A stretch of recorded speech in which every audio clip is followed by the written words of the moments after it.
నమస్కారం అండి. డాక్టర్ సుంకర వెంకట ఆదినారాయణరావు గారు. వైద్య రంగంలో మీరు చేసిన విశేష సేవలకు గుర్తింపుగా కేంద్ర ప్రభుత్వం పద్మశ్రీ అవార్డుతో మిమ్మల్ని సత్కరించింది. ఆ సందర్భంగా ఆకాశవాణి తరపున, ఆకాశవాణి శ్రోతల తరపున మీకు శుభాకాంక్షలండి. డాక్టర్ గారు, ముందుగా మీ బాల్యం, మీ విద్యాభ్యాసం గురించిన విషయాలు మా శ్రోతలతో పంచుకోండి సార్. మాది వెస్ట్ గోదావరి భీమవరం. అక్కడే పుట్టాను, బాల్యం అక్కడే పెరిగాను. ఇంటర్మీడియట్ వరకు అక్కడ చదివాను. తర్వాత మెడికల్ కాలేజీకి వచ్చాను విశాఖపట్నంలో. తర్వాత మిగిలిన జీవితం అంతా విశాఖపట్నంలో గడిపాను. డాక్టర్ గారు, దేశం నలుమూలల నుంచి కూడా వైద్యం కోసం విశాఖపట్నంలో మీ హాస్పిటల్ ఎక్కడ ఉందా అని వెతుక్కుంటూ వచ్చిన పేషెంట్స్ చాలామంది ఉన్నారు. అలాగే మీరు కూడా చాలా క్యాంప్స్ అన్నీ నిర్వహించి మారుమూల గ్రామాలకు వెళ్ళి అక్కడ పోలియోతో బాధపడుతున్న వాళ్ళందరినీ మీరు ఐడెంటిఫై చేసి వాళ్ళకి వైద్యం చేసి, మళ్ళీ వైద్యం చేయడంతో పాటుగా వాళ్ళకి కావాల్సినటువంటి కనీస అవసరాలు, మందులు, వాటికి కావాల్సినటువంటి ఆర్థిక సహాయం కూడా చేసేవారు అని చెప్తారు. మీకు ఈ సేవా స్ఫూర్తి కలగడానికి ప్రేరణ ఏముంది సార్ డాక్టర్ గారు? ఇది మా గురువు గారు డాక్టర్ రాఘవేశ్వర గారు. ఎంబీబీఎస్ పాస్ అయ్యాం. పాస్ అయిన తర్వాత ఎంఎస్ ఆర్థోపెడిక్స్ పోస్ట్ గ్రాడ్యుయేట్ చేసాం. చేసిన తర్వాత విశాఖపట్నంలోనే కేజీహెచ్లో జాయిన్ అయ్యాను. అక్కడి నుంచి డాక్టర్ రాఘవేశ్వర గారి దగ్గర పనిచేశాను. దాన్ని బట్టి నాకు చేస్తున్న పనులను చూసి దాని మీద నాకు ఎంతో తృప్తిని కలిగించి నాకు అలా చేయాలనిపించేది. ఎందుకంటే ఆయన 1948లో పోలియో ఎపిడమిక్ వస్తే అండమాన్ నికోబార్లో గవర్నమెంట్ వారు ఆయన్ని అక్కడికి పంపించారు. అక్కడికి వెళ్ళి ఆయన ఆ పోలియో పేషెంట్కి సేవ చేశారు. ఆయన వచ్చిన తర్వాత ఆయన్ని అమెరికా కూడా పంపించారు. అమెరికాలో సిస్టర్ కెల్లర్ అని చెప్పి ఆవిడ దగ్గర పోలియో ఫిజియోథెరపీ గురించి నేర్చుకున్నారు. వచ్చిన తర్వాత ఆయనకి ఎక్కడ చేయాలనే అవకాశం దొరికేది కాదు. ఆ టైంలో ఆయన నన్ను పిలిచి, ఆదినారాయణ, పోలియో వాళ్ళకి సేవ చేయాలని ఉంది, నేను నేర్చుకున్నదంతా వృధా అయిపోతుంది. లయన్స్ క్లబ్ కానీ, రోటరీ క్లబ్ కానీ, స్వచ్ఛంద సంస్థలు ఎవరైనా వస్తే మనకి సాయం చేస్తే ఆర్థికంగా మనం వారికి హెల్ప్ చేయొచ్చు అని చెప్పారు. ఆయన 1972లో రిటైర్ అయిపోయాడు. ఆఖరికి ఒకనాడు నా క్లాస్మేట్ అయిన డాక్టర్ బాబ్జీ, అంటే సత్యనారాయణమూర్తి పాలకొల్లో చెప్పి, ఇలా మాస్టర్ చాలా తోలపడుతున్నారు, ఆయన నేర్చుకొచ్చిన తర్వాత వృధా అయిపోయిందని బాధపడుతున్నారు, క్యాంపులు చేయాలనుకుంటున్నారు, నువ్వు కాస్త హెల్ప్ చేస్తే నేను కూడా కాస్త హెల్ప్ చేద్దామంటే సరే అని చెప్పి ఆయన స్వచ్ఛంద సంస్థలను, తర్వాత లయన్స్ క్లబ్, రోటరీ క్లబ్ వాళ్ళని అడిగితే వాళ్ళు ఆఖరికి ఒప్పుకొని చేస్తామని చెప్పి ఒక రిపబ్లిక్ డే నాడు క్యాంప్ పెట్టాం. క్యాంప్ పెట్టి అనౌన్స్ చేస్తే 400 మంది పోలియో పేషెంట్లు వచ్చారు. అది వాళ్ళు చూసి, అబ్బాయి ఇంతమంది ఉన్నారా అండి అన్నారు. అవును ఉన్నారని చెప్పాం. ఆ వేళ 400 మందిలో 9 మందికి ఆపరేషన్ చేసాం. తర్వాత ద్వితీయకులు ఉండకూడదని చెప్పి అనుకుంటుంటే మా తల్లిగారైన ఆవిడ, ఎందుకు అలా బాధపడుతున్నావు, నేను ఇస్తానని చెప్పి ఒక 20,000 ఆవిడ ఇచ్చింది. ఆమె తర్వాత మా ఫ్రెండ్స్ భీమవరంలో అందరు కలిసి ఒక 20,000 పోసేశారు. 40,000తోటి 40 మందికి ఆపరేషన్ చేసాం. తర్వాత ఇలాగా అందరిని అడుగుతుంటే పుట్టపర్తిలో సత్యసాయిబాబా దగ్గరికి వెళ్ళాం. ఆయన నేను కేసులు పరీక్ష చేస్తుంటే, ఏం చేస్తున్న బంగారు అని అడిగారు నన్ను వచ్చి. బాబా, ఈ కాలు ఇలా వంకరగా ఉంది, ఈ వంకరగా నా కాలు తిన్నంగా చేస్తాను అని చెప్పాను. చెయ్యి బంగారు అని చెప్పి వెళ్ళిపోయారు ఆయన. వెళ్ళిన తర్వాత మర్నాడు ఆ పేషెంట్కి ఆపరేషన్ చేస్తుంటే వచ్చారు ఆయన. ఏంటి బంగారు, ఏం చేస్తాను అడిగారు. బాబా అంటే మీకు చూపించాను కదా నిన్న, అది ఆపరేషన్ చేస్తానని చూపించాను.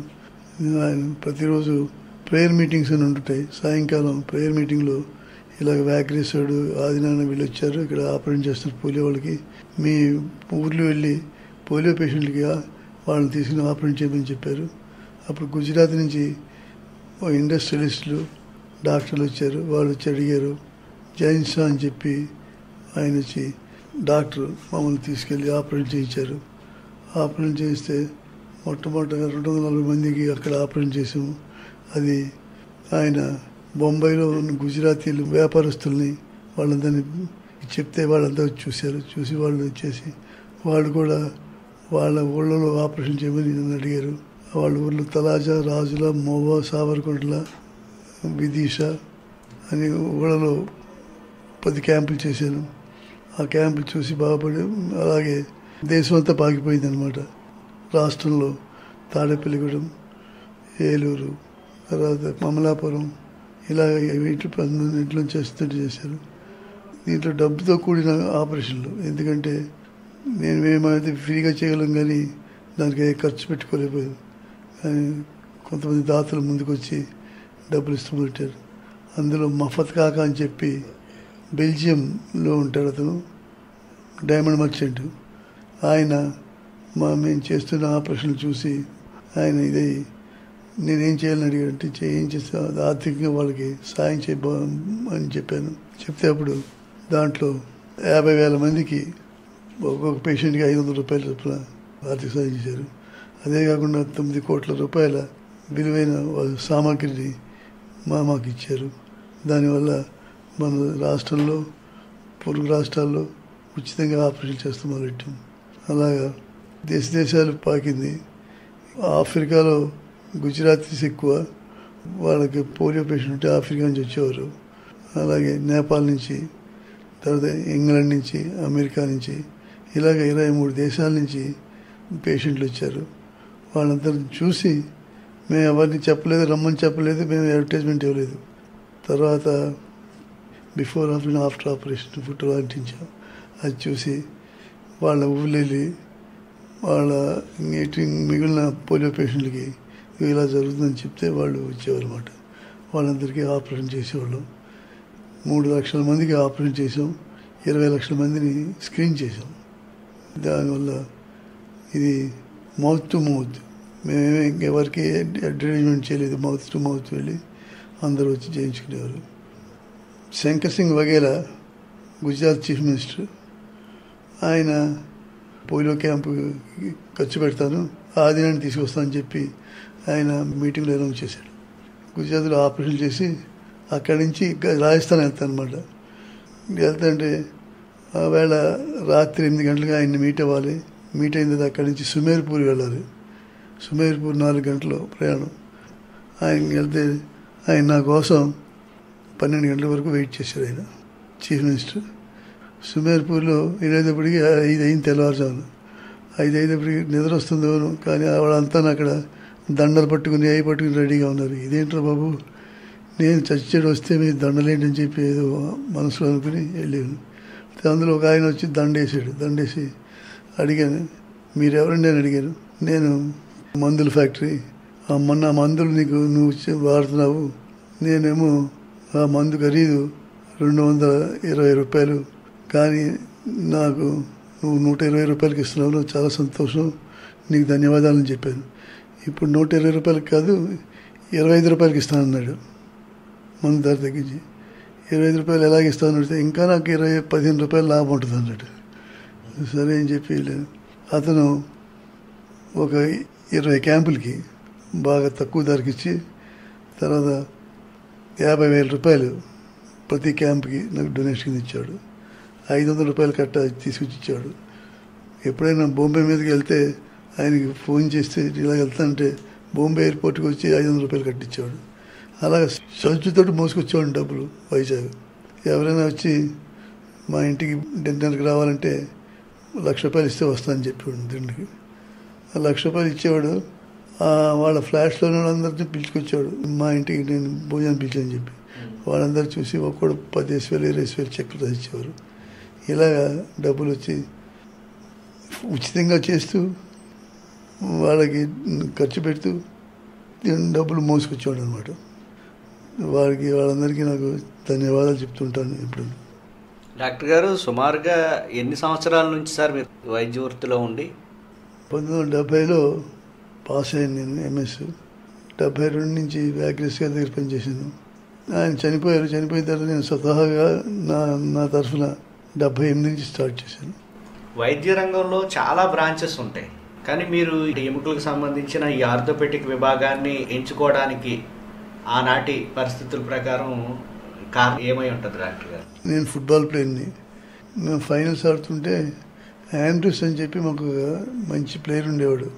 అతను ఆడుతుంటే అతను ఇంజురీ అయ్యాడు. ఇంజురీ అయితే నేను భీమవరంలో డాక్టర్లందరి దగ్గరికి వెళ్ళాను, అందరిని అడిగాను, ఎవరు ట్రీట్ చేయలేకపోయారు. నేను ఎప్పుడైతే వైజాగ్ వచ్చాను, వైజాగ్లో నాకు MS orthopaedics, MS surgery, MS ophthalmology 3 వచ్చిన సీట్లు.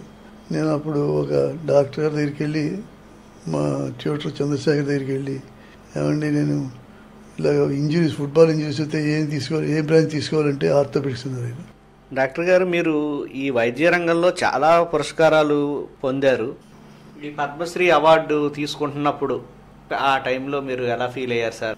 అంటే పద్మశ్రీ అవార్డు ముందే 3 జాతీయ అవార్డులు వచ్చినాయి. 2 ప్రెసిడెంట్ ఆఫ్ ఇండియా నుంచి, 1 ప్రైమ్ మినిస్టర్ ఆఫ్ ఇండియా నుంచి. ప్రెసిడెంట్ ఆఫ్ ఇండియా అంటే ప్రణబ్ ముఖర్జీ అండి. ప్రణబ్ ముఖర్జీ దగ్గర నుంచి ఒక అవార్డు, తర్వాత ప్రైమ్ మినిస్టర్ అవార్డు వాజ్పేయి దగ్గర నుంచి, ఇలాగ పెద్ద పెద్ద వాళ్ళందరి దగ్గర నుంచి నేను అవార్డులు తీసుకున్నాను. 17 మంది చీఫ్ మినిస్టర్లు నా క్యాంపుకి వచ్చారు. ఒక క్యాంప్కి 2 చీఫ్ మినిస్టర్లు వచ్చారు, ఎస్ఎం కృష్ణ, అశోక్ గెహ్లోట్, 2 క్యాంప్కి వచ్చారు, 2 చీఫ్ మినిస్టర్. నేను వచ్చేది గర్వపడడం కాదు, వాళ్ళలో చైతన్యం తీసుకురావాలని వచ్చారు. వాళ్ళకి చెప్తే చదువుతుంటే అప్పుడు అశోక్ గెహ్లోట్ రాజస్థాన్లో, ఎస్ఎం కృష్ణ కర్ణాటకలో ఆపరేషన్ చేయించారు నాతోటి. 3 జాతీయ అవార్డులు తీసుకున్నారు, ఇప్పుడు ప్రస్తుతం పద్మశ్రీ తీసుకున్నారు. అయితే వీటిలో మీకు ఎక్కువ ఆనందం ఇచ్చిన సందర్భం అది ఉంది. ఎందుకంటే గుజరాత్లో ఆపరేషన్లు చేస్తుంటే ఒక క్యాంపులో 3 పిల్లలు చనిపోయారు. చనిపోతుంటే నాకు చాలా బాధ వేసింది. కానీ వాళ్ళు ఏం చింతించలేదు. చింతించకుండా మీరు కంటిన్యూ చేయండి, మేము ఏం పర్వాలన్నారు. అది అలా అటువంటి సన్నివేశాల్లో సార్, దానివల్ల నాకు చాలా ఆనందం అయిందండి అని చెప్పాను వాళ్ళు. అదే కానీ ఇంకెవరికైనా అవుతే చాలా గొడవ చేస్తారు, ఏం చేయలేదు. దాన్ని మార్టాలిటీ రేట్ అంటాం మేము. ఆ మార్టాలిటీ రేటు ఆ 3 తప్ప ఇప్పుడు వచ్చి ఎవరు చనిపోయింది లేదు.